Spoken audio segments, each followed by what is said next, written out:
బ్యాంకులను వేల కోట్ల మేర మోసం చేసిన వజ్రాల వ్యాపారి నీరవ్ మోదీకి మరోసారి చుక్కెదురైంది. ఆయన బెయిల్ పిటిషన్ను లండన్ హైకోర్టు తాజాగా తిరస్కరించింది. బెయిల్ విషయంపై కోర్టులో తీవ్ర వాదనలు జరిగాయి. ఆయనకు బెయిల్ ఇవ్వొద్దని ప్రాసిక్యూషన్ బలంగా వాదించింది. నీరవ్ మోదీ పంజాబ్ నేషనల్ బ్యాంకులో రుణాలు తీసుకుని 13,500 కోట్ల రూపాయల మేర ఎగవేసినట్లు ఆరోపణలు ఎదుర్కొంటున్నాడు. 2018లో భారత్ నుండి ఆయన పరారీ అయ్యాడు. అప్పటి నుండి భారత దర్యాప్తు సంస్థలు ఆయన కోసం వేట ప్రారంభించాయి. అయితే భారత్కు అప్పగింతకు సంబంధించి నీరవ్కు వ్యతిరేకంగా ఫలితం రావడంతో 2019 మార్చి 19న లండన్ అధికారులు అరెస్టు చేసి ఆయన్ని జైల్లో ఉంచారు. దాదాపు 6 ఏళ్లుగా అతడు జైల్లోనే ఉంటున్నాడు. నీరవ్ను స్వదేశానికి తీసుకురావడం కోసం భారత ప్రభుత్వం ఎన్నో ప్రయత్నాలు చేస్తోంది. 2021లో నీరవ్ను భారత్కు అప్పగించడానికి అప్పటి బ్రిటన్ హోంమంత్రి ప్రీతి పటేల్ ఉత్తర్వులు జారీ చేశారు. అయితే ఈ ఉత్తర్వులను సవాల్ చేస్తూ అతడు లండన్ హైకోర్టులో అప్పీల్ చేసుకున్నప్పటికీ అక్కడి కోర్టు తిరస్కరించింది. ఇప్పటివరకు నీరవ్ మోదీ 10 సార్లు కోర్టులో బెయిల్ దరఖాస్తు చేశాడు. అన్నిసార్లు ఆయన భంగుపాటుకు గురయ్యాడు.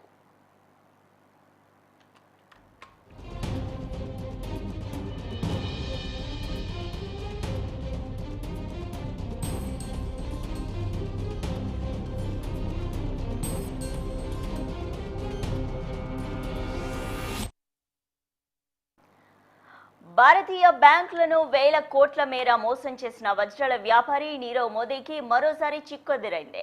ఆయన బెయిల్ పిటిషన్ని లండన్ హైకోర్టు తాజాగా తిరస్కరించింది. బెయిల్ విషయంపై కోర్టులో తీవ్ర వాదనలు జరిగాయి.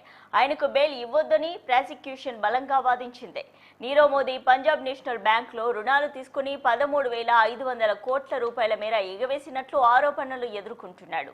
2018లో భారత్ నుండి ఆయన పరారీ అయ్యాడు. అప్పటి నుండి భారత దర్యాప్తు సంస్థలు ఆయన కోసం వేట ప్రారంభించాయి. భారత్కు అప్పగింతకు సంబంధించి నీరవ్కు వ్యతిరేకంగా ఫలితం రావడంతో 2019 మార్చి 19న లండన్ అధికారులు అరెస్టు చేసి జైల్లో ఉంచారు. దాదాపు 6 ఏళ్లుగా అతడు జైల్లోనే ఉంటున్నాడు. నీరవ్ను స్వదేశానికి తీసుకురావడం కోసం భారత ప్రభుత్వం ఎన్నో ప్రయత్నాలు చేస్తోంది. 2021లో నీరవ్ను భారత్కు అప్పగించడానికి అప్పటి బ్రిటన్ హోంమంత్రి ప్రీతి పటేల్ ఉత్తర్వులు జారీ చేశారు. అయితే ఈ ఉత్తర్వులను సవాల్ చేస్తూ అతడు లండన్ హైకోర్టులో అప్పీల్ చేసుకున్నప్పటికీ అక్కడి కోర్టు తిరస్కరించింది. ఇప్పటివరకు నీరవ్ మోదీ 10 సార్లు కోర్టులో బెయిల్ దరఖాస్తు చేశాడు. అన్నిసార్లు ఆయన భంగపాటుకు గురయ్యాడు.